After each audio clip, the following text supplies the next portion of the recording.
మనం చూస్తున్న యవన బిడ్డల వివాహాన్ని దేవుడే జరిగించాడు. హల్లెలూయా. రెండు మాటలు చెప్పుకుందాం. ఒకటి, వివాహమైన తర్వాత భార్యాభర్తలు ఇద్దరు కూడా ఏక శరీరమై ఉంటారు. ఆదికాండం, పరిశుద్ధమైన బైబిల్ గ్రంథంలో ఆదికాండము 2వ అధ్యాయము 24వ వచనములో వారు ఇరువురు హత్తుకుని ఏక శరీరమై ఉంటారు, వారు ఇద్దరుగా కాక ఒక్కరిగా ఉంటారని బైబిల్ చెబుతా ఉంది. ఇప్పుడు ఈ వివాహం ద్వారా జరిగిన అద్భుతం ఏంటంటే వీరిద్దరూ ఇప్పుడు ఇద్దరు కాదు, ఒకటిగా మారిపోయారు. ఆమేన్, హల్లెలూయా. దేవుడు ఆదామును తయారు చేసినప్పుడు ఆదాము ఒంటరిగా ఉండకూడదని అతనికి తోడు చేద్దాము, సహాయం చేద్దాము అనుకున్నాడు. అయితే దేవుడు ఆదామును మట్టి నుంచి తీసి తయారు చేసిన తర్వాత వేరొక మట్టిని తీసుకుని అవ్వమును తయారు చేయలేదు. ఎందుకనంటే దేవుడికి వారు విడివిడిగా వేరువేరుగా ఉండడం దేవుడికి ఇష్టం లేదు. అందుకని ఆదాముల నుంచే ఆదాము భార్య అయిన అవ్వమును దేవుడు తీశాడు ఎముక ద్వారా. ఒక మాట చెప్పాలి అంటే ఒక్క మానవుణ్ణి ఇద్దరిని చేశాడు, ఆ ఇద్దరిని వివాహం అనే పేరుతో మళ్ళీ ఒకటి చేశాడు. హల్లెలూయా. వివాహం అనే మాటలోనే అద్భుతమైన అర్థం దాగి ఉంది. ఈ అంటే విడివిడిగా ఉన్న ఇద్దరు, వా అంటే వాక్యము ద్వారా లేక వాక్యమైన యేసయ్య ద్వారా, హా అంటే అత్తుకుని ఒకటిగా, ము అంటే ముందుకు ప్రాణం ఉన్నంత వరకు, రాకడ యేసయ్య వచ్చేంత వరకు ముందుకు సాగాలి అని వివాహంలో గొప్ప అర్థాన్ని దేవుడు పెట్టాడు. హల్లెలూయా, హల్లెలూయా. ప్రభువు యేసుక్రీస్తు వారు మాట్లాడుతూ కూడా మార్కు సువార్త 10వ అధ్యాయం 8వ వచనములో వారికి మీదట ఇద్దరుగా ఉండక ఒకటిగా ఏక శరీరముగా ఉంటారు అని దేవుడు చెబుతా ఉన్నాడు. దేవుని బిడ్డలారా, ఒకసారిట ఒక ముసలా వారికి భార్యాభర్తలు ఇద్దరికి గొడవ వచ్చింది. గొడవ వచ్చినప్పుడు భర్త కోపంలో అన్నాడు, ఇదిగో నీ మూటములు సర్దుకుని పోను అన్నాడు. సరే అని చెప్పి ఆ కోపంలో ఒక లారీ తీసుకొచ్చి సామాన్ వేస్తా ఉంది. వేస్తూ వేస్తూ ఆ ముసలాం ఏముందంటే ఆ సామాన్ వేసే వాళ్ళతో ఆ ముసలాన్ని కూడా మూట కట్టి లారీలో పడేయండి అంది. ఆయన అన్నాడు, ఏంటి నన్ను పడేయమంటున్నావు అంటే, ఇదిగో మన వివాహమైనప్పుడే సేవకుడు ఏం చెప్పాడు, భార్యాభర్తలు ఇద్దరు కాదు ఒకటే అన్నాడు. భర్త మీద అధికారం భార్యకి, భార్య మీద అధికారం భర్తకు ఉంటుంది అన్నాడు. ఈయన మీద సర్వ హక్కులు సర్వాధికారం నాకు ఉంది, నువ్వేమంటున్నావు, నువ్వన్నీ తీసుకుపో అన్నావు, నువ్వు కూడా నావాడలే కాబట్టి నిన్ను కూడా వేసుకుపోతాను. ఆమె మంచిదనాన్ని ఆయన అర్థం చేసుకుని క్షమాపణ అడిగి మళ్ళీ అన్ని దించుతా ఉన్నాడట. ఒకటే గుర్తు పెట్టుకోవాలి, భార్యాభర్తలు అంటే ఒక్కటే. ఈ లోకంలో 2 రకాల బంధాలు ఉంటాయట. ఒకటి లోకంలో రోడ్డు మీద వెళ్ళే బంధాలు లాంటి బంధాలట.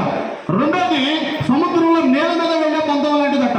ఈ రోడ్డు మీద బంధాలు ఎట్లా ఉంటాయంటే ఎక్కడన్నా నచ్చకపోతే దిగి వెనక్కి వెళ్ళిపోవచ్చు. రోడ్డు మీదే కదా, నువ్వు లారీ ఎక్కినా బస్సు ఎక్కినా ఏది ఎక్కినా నచ్చకపోతే దిగి వెనక్కి రావచ్చు. ఈ సముద్రంలో ప్రయాణం లాంటిది ఉంటుంది చూసారా బంధము, అది దిగాలంటే కుదరదు, ప్రారంభించగా ముగించేంత వరకు వెళ్ళాల్సిందే. ఒకవేళ దిగాలనుకుంటే కథ వేరే ఉంటుంది. అంటే దేవుడు ఏం కోరుకుంటున్నాడు అంటే వివాహ బంధము ప్రారంభించిన తర్వాత ప్రాణం ఉన్నంత వరకు, ప్రభు వచ్చేంత వరకు ఒకటిగానే సాగుదురుగాక. ఆమేన్ చెప్పండి. ఆమేన్. ఈ యవన బిడ్డలు వివాహం ద్వారా మరి ఒకటిగా మారారు, వారి జీవిత కాలం అంతా కలిసి ముందుకు సాగాలి. రెండో మాట చెప్తున్నాను, ఒకటి వివాహం ద్వారా ఒకటిగా మార్చబడతారు. రెండో మాట, 2 అక్షరాలు కలిగిన ప్రేమ. ఇప్పుడు ఇద్దరు ఉన్నారు, ఇద్దరు కాదు ఒకటే. 2 అక్షరాలు కలిగిన ప్రేమ వారి జీవితాల్లో ఉండాలి. హల్లెలూయా, హల్లెలూయా. మనం యోహాను సువార్తలో చదివాం 2వ అధ్యాయంలో 9-10 వచనాల్లో ఉంటుంది. ద్రాక్షారసం అయిపోయిన తర్వాత యేసుక్రీస్తు వారు వచ్చి నీళ్లను ద్రాక్షారసంగా మార్చాడు.